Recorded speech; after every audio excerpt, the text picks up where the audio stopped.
আমার সম্মানিত মায়েরা বোনেরা, নিজেকে ইসলাম দিয়ে সাজান, নিজেকে ইসলাম দিয়ে সাজান, নিজেকে পবিত্র রাখুন, নিজের আত্ম ঈমান ইজ্জতের হেফাজত করুন, কোরআন পড়ুন, সুন্নাহ পড়ুন। আপনি জানেন না আপনার গর্ভে কে আসছে, কোন ক্ষমতাধন্য পুরুষকে আল্লাহ তাআলা আপনার গর্ভে পাঠাবে আপনি জানেন না। মায়েরা নিজেদেরকে পবিত্র রাখুন, ইসলাম চর্চা করুন, কোরআন চর্চা করুন, নৈতিকতা দিয়ে নিজেকে সাজান। যশোরের জেনজি নিজেদেরকে প্রস্তুত রাখো আগামী বাংলাদেশের জন্য। নৈতিকতা, মোরালিটি, ভ্যালুস দিয়ে নিজেকে সাজাও, ইসলাম দিয়ে নিজেকে সাজাও, কারণ আগামীর বাংলাদেশ ইসলামের বাংলাদেশ। বাংলাদেশের আসল পরিচয় ইসলাম। বাংলাদেশের আসল পরিচয় কি? সবাই বলে না। বাংলাদেশের আসল পরিচয় কি? এই ইসলাম নিয়ে আমরা সংসদ ভবন সাজাবো, রাজি আছে না নাই? শেকড় খুলে যাওয়া যাবে না। আমরা ধাপে ধাপে শারিয়া আইনের দিকে যাবো ইনশাআল্লাহ, কিন্তু জঙ্গিবাদ দিয়ে নয়, কট্টরপন্থা দিয়ে নয়। আমরা ইন্টেলেকচুয়ালি, গ্রাজুয়ালি, ধাপে ধাপে শারিয়া আইনের দিকে মুখ করবো ইনশাআল্লাহ। বলো আল্লাহু তাকবীর। এদেশের আসল পরিচয় সবাই বলে না, আওয়াজ করে, এদেশের আসল পরিচয়। এদেশে আজান শুনে সূর্য ওঠে শহরে গ্রামে, এদেশে আজান শুনে সূর্য ডোবে সন্ধ্যা নামে, এদেশে সকল কাজে সবাই বলে বিসমিল্লাহ, এদেশে ভালো কিছু দেখে শুনে হাসি মুখে সবাই বলে মাশাআল্লাহ। সুবহানাল্লাহ, সুবহানাল্লাহ, সুবহানাল্লাহ, সুবহানাল্লাহ, সুবহানাল্লাহ, সুবহানাল্লাহ, সুবহানাল্লাহ, সুবহানাল্লাহ। ও নবীন তরুণ, তোমার কিসের এত ভয়? জেনে রেখো বাংলাদেশের আসল পরিচয়। বাংলাদেশের আসল পরিচয় ইসলাম। আওয়াজ তুলে বলো, আসল পরিচয় কি? এদেশে পরস্পরে দেখা হলে দেয় সালাম, এদেশে আমজনতার হৃদয় জুড়ে পাকালাম। ঠিক না?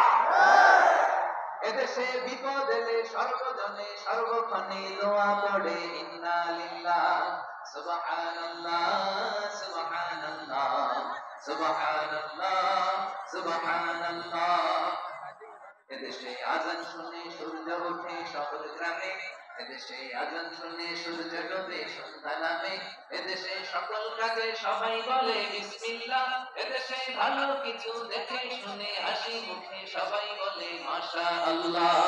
সুবহানাল্লাহ, আওয়াজ করে সুবহানাল্লাহ, সুবহানাল্লাহ, সুবহানাল্লাহ, সুবহানাল্লাহ। সবাই একসাথে সুবহানাল্লাহ, সুবহানাল্লাহ, সুবহানাল্লাহ, সুবহানাল্লাহ। এদেশের আসল পরিচয় কি? আওয়াজ করে বলতে ভয় লাগে। এদেশের আসল পরিচয় কি? ইসলাম দিয়ে আমাদের সংসদ ভবন চলুক, আমরা চাই কি চাই না? বঙ্গভবনে লা ইলাহা ইল্লাল্লাহ পতাকা উড়ুক, আমরা চাই কি চাই না? প্রতিটি জেলা অফিসে, ডিসি অফিসে লা ইলাহার পতাকা ঝুলুক, আমরা চাই কি চাই না? যারা যারা চাই হাত তুলে আপনারা দেখায়।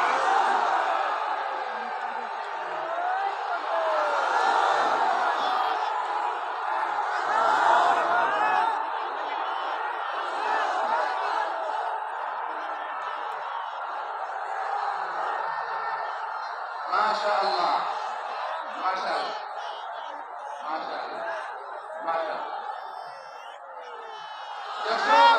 আওয়াজ করে বলো, ভালো মানুষ না খারাপ মানুষ? বুঝে বলছো তো? মানুষ ভালো হলে যে কত ভালো। এই মানুষকে যত্ন দিলে, মানুষকে মানুষ বানালে যে সে কি হতে পারে সন্ধ্যা, নাকি মনে করতে দিল সন্ধ্যা? তাহলে থামতে হবে। থামো, আমি যখন বলবো থামো, থামো। তাকবীরের সময় দিলে তাকবীর। থামো, থামো। মানুষকে যত্ন দিলে, এদিকে এদিকে ড্রোন নামায় ফেল হয়েছে, ড্রোনের ফুটেজ হয়ে গেছে, এবার ড্রোন নামায় ফেল, আমার দিকে তাকাও। মানুষ মানুষকে, তোমরা এদিক সেদিক তাকালে তো গুরুত্বপূর্ণ পয়েন্ট মিস হয়ে যাবে। এদিকে এদিকে, হ্যাঁ মাসা, ঠিক আছে।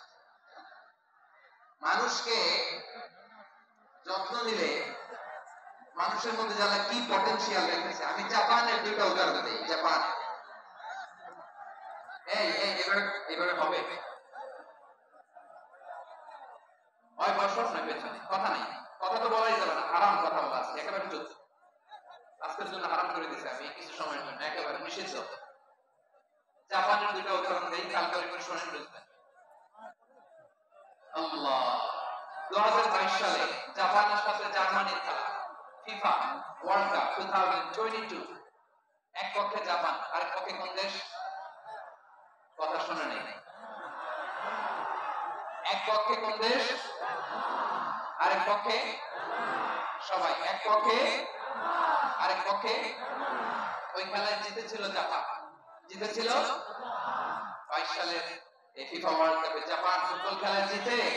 as a part of that celebration, তারা খেলার পরে পুরো স্টেডিয়ামটাকে ক্লিন করে, the fan base of Japan, lakh lakh মানুষ খেলা দেখতে যায়, তো এত ডাস্টবিনও তো নাই, তো যারা ডাস্টবিনে জায়গা পায় নাই তারা এই চকলেটের প্যাকেট, পানির বোতল, চিপসের প্যাকেট তারা এদিকে সেদিকে রেখে দিয়েছে।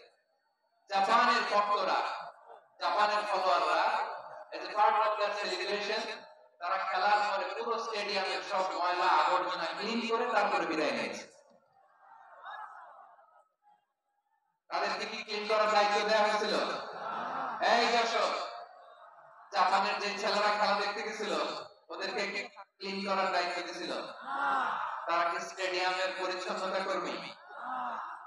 তাদের আকল, তাদের সিক্স সেন্স তাদেরকে বলেছে ছোটবেলা থেকে জাপান গভর্নমেন্ট ওদেরকে এত পরিচ্ছন্নতা শেখায়, ক্লিনলিনেস অ্যাওয়ারনেস ক্যাম্পেইন করায়। ক্লাসে আমি দেখেছি, ক্লাসে নিজের বেঞ্চ নিজে মুছে, ক্লাসের মাঝখানে একটা সময় দেয়, নিজের টেবিল নিজে মুছে, নিজের ক্লাসরুমটা নিজে পরিষ্কার করে, রাস্তাঘাটে একটা ধুলা নাই, ময়লা নাই, একটা টিস্যু নাই। খেলার পরে গোটা বিশ্বকে তাক লাগিয়ে দিয়েছে। জাপানের ফ্যানরা সবার রেখে যাওয়া গার্বেজ, টিস্যু, বোতল পরিষ্কার করে তারপরে স্টেডিয়াম থেকে বিদায় নিয়েছে। আমরা কেন এমন হইতে পারলাম না? আমরা কেন এমন হইতে পারলাম না? জাপানের যারা এগুলো করছে ওদের তিনটা করে চোখ না, চোখ তো তিনটা জাপান লাগলো। জাপান লোক হাত তো চারটা, কান তো ছয়টা, হ্যাঁ নাকি আমার মতো দুই হাত দুই কানওয়ালা মানুষ? চোখে দেখলে এটা মানুষ না। চিন্তা করছেন? তার মানে জাপানিজদেরকে যে গ্রুমিং করে শিখানোর মাধ্যমে পরিচ্ছন্ন বানানো গেছে, ওরা যেমনি মানুষ আমরাও মানুষ, আমাদের সন্তানদেরকে শেখালে তারাও পারবে, পারবে কিনা?